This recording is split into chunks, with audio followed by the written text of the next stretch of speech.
नमस्कार दोस्तों, स्वागत है आपका वन जीके स्टडीज़ में।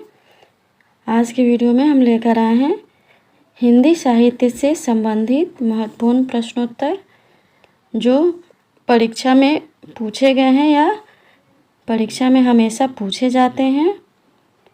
अगर आप किसी भी परीक्षा की तैयारी करते हैं तो ये वीडियो आपकी सहायता करेगी, इसलिए वीडियो को आप लोग पूरा देखें। इनमें से जितने भी क्वेश्चन का आंसर जानते हैं प्लीज़ कमेंट बॉक्स में ज़रूर दीजिएगा, और चैनल पे नए हैं तो चैनल को भी सब्सक्राइब ज़रूर कर लीजिए। चलिए आगे बढ़ते हैं। आज का आपका पहला सवाल है, विष्णु प्रभाकर रचित आवारा मसीहा किसकी जीवनी है? आपके ऑप्शन से ए मोहन राकेश, बी शरत चंद्र चट्टोपाध्याय, सी रविंद्रनाथ टैगोर, डी इनमें से कोई नहीं। सही जवाब है ऑप्शन बी शरत चंद्र चट्टोपाध्याय। विष्णु प्रभाकर द्वारा रचित आवारा मसीहा के रचनाकार विष्णु प्रभाकर हैं और यह शरत चंद्र चट्टोपाध्याय की जीवनी पर आधारित है। इसका प्रकाशन वर्ष मार्च 1974 है। अगला सवाल, खंजन नयन किसका उपन्यास है? आपके ऑप्शन से ए जैनेन्द्र कुमार, बी अमृतलाल नागर, सी जयशंकर प्रसाद, डी मुंशी प्रेमचंद। खंजन नयन किसका उपन्यास है? सही जवाब है ऑप्शन बी अमृतलाल नागर का। खंजन नयन अमृतलाल नागर का उपन्यास है। यह महाकवि सूरदास के जीवनी पर आधारित है और इसका प्रकाशन वर्ष 1981 है। अगला सवाल, मैं नीर भरी दुख की बदली किसकी रचना है? आपके ऑप्शन से ए मीराबाई, बी कबीर दास, सी महादेवी वर्मा, डी सुभद्रा कुमारी चौहान। बताइए। सही जवाब है ऑप्शन सी महादेवी वर्मा। मैं नीर भरी दुख की बदली पंक्ति यामा काव्य संग्रह से लिया गया है, जिसकी रचनाकार महादेवी वर्मा है। इस कविता के लिए महादेवी वर्मा को ज्ञानपीठ पुरस्कार भी मिला था। आगे बढ़ते हैं। अगला सवाल है, निम्नलिखित में कौन सा एक उपन्यास जैनेन्द्र रचित है? आपके ऑप्शन से ए पुनर्नवा, बी परख, सी सेवा सदन, डी एकदा नैमिषारण्य। जवाब दीजिए। सही जवाब है ऑप्शन बी परख। पुनर्नवा के लेखक हजारी प्रसाद द्विवेदी हैं। सेवा सदन मुंशी प्रेमचंद का प्रसिद्ध उपन्यास है और एकदा नैमिषारण्य के लेखक अमृतलाल नागर हैं। अगला सवाल, निराला को कैसा कवि माना जाता है? आपके ऑप्शन से ए अवसरवादी, बी क्रांतिकारी, सी पलायनवादी, डी भाग्यवादी। सही जवाब है ऑप्शन बी क्रांतिकारी।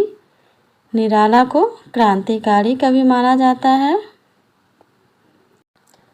अगला सवाल, किस काल को स्वर्ण काल कहा जाता है? आपके ऑप्शन से ए रीतिकाल, बी भक्ति काल, सी आदिकाल, डी आधुनिक काल। बताइए किस काल को स्वर्ण काल कहा जाता है? सही जवाब है ऑप्शन बी भक्ति काल को। भक्ति काल को स्वर्ण काल कहा जाता है। अगला सवाल, कामायनी किस प्रकार का ग्रंथ है? कामायनी किस प्रकार का ग्रंथ है? आपके ऑप्शन से ए खंड काव्य, बी मुक्तक काव्य, सी महाकाव्य, डी चंपू काव्य। सही जवाब है ऑप्शन सी महाकाव्य। कामायनी महाकाव्य है। अगला सवाल, सूरदास के गुरु कौन थे? सूरदास के गुरु कौन थे? आपके ऑप्शन से ए रामानंद, बी मध्वाचार्य, सी रामदास, डी वल्लभाचार्य। सही जवाब है ऑप्शन डी वल्लभाचार्य। अगला सवाल, भारतेंदु ने किस पत्रिका का संपादन किया? आपके ऑप्शन से ए हिंदी प्रदीप, बी इंदु, सी कवि वचन सुधा, डी भारत बंधु। जवाब दीजिए। सही जवाब है ऑप्शन सी कवि वचन सुधा। भारतेंदु ने कवि वचन सुधा पत्रिका का संपादन किया। अगला सवाल, गागर में सागर भरने का कार्य किस कवि ने किया है? आपके ऑप्शन से ए बिहारी, बी रसखान, सी घनानंद, डी सूरदास। जवाब दीजिए। सही जवाब है ऑप्शन ए बिहारी। गागर में सागर भरने का कार्य बिहारी कवि ने किया है। अगला सवाल है, प्रेमचंद के किस उपन्यास का पात्र सूरदास है? आपके ऑप्शन से ए गोदान, बी वरदान, सी रंगभूमि, डी प्रतिज्ञा। बताइए प्रेमचंद के किस उपन्यास का पात्र सूरदास है? सही जवाब है ऑप्शन सी रंगभूमि। रंगभूमि उपन्यास का पात्र सूरदास है। अगला सवाल, प्रेम सागर के रचनाकार कौन है? आपके ऑप्शन से ए सदल मिश्र, बी उस्मान, सी लल्लू लाल, डी सुंदर दास। प्रेम सागर के रचनाकार कौन है? सही जवाब है ऑप्शन सी लल्लू लाल। प्रेम सागर के रचनाकार लल्लू लाल हैं। अगला सवाल, कवि कंठहार किस कवि का उपनाम है? आपके ऑप्शन से ए स्वयंभू, बी विद्यापति, सी कबीरदास, डी रहीम। जवाब दीजिए। सही जवाब है ऑप्शन बी विद्यापति। विद्यापति को कवि कंठहार और मैथिल कोकिल जैसे कई उपनामों से जाने जाते हैं, जो मैथिली और संस्कृत के प्रसिद्ध कवि थे। अगला सवाल, शेष कादंबरी के रचयिता कौन है? शेष कादंबरी के रचयिता कौन है? आपके ऑप्शन से ए नरेश मेहता, बी हजारी प्रसाद द्विवेदी, सी बाण भट्ट, डी अलका सरावगी। बताइए। सही जवाब है ऑप्शन सी बाण भट्ट। शेष कादंबरी के रचयिता बाण भट्ट हैं। अगला सवाल है, अपभ्रंश का व्यास किसे कहा जाता है? अपभ्रंश का व्यास किसे कहा जाता है? आपके ऑप्शन से ए पुष्पदंत, बी भवभूति, जी स्वयंभू, डी सरहपा। सही जवाब है ऑप्शन सी स्वयंभू। अपभ्रंश का अभ्यास स्वयंभू को कहा जाता है। अगला सवाल, विद्या सुंदर का हिंदी रूपांतरण किसने किया था? आपके ऑप्शन से ए भारतेंदु हरिश्चंद्र, बी प्रताप नारायण मिश्र, सी ठाकुर जगमोहन सिंह, डी बालकृष्ण भट्ट। जवाब दीजिए। सही जवाब है ऑप्शन ए भारतेंदु हरिश्चंद्र।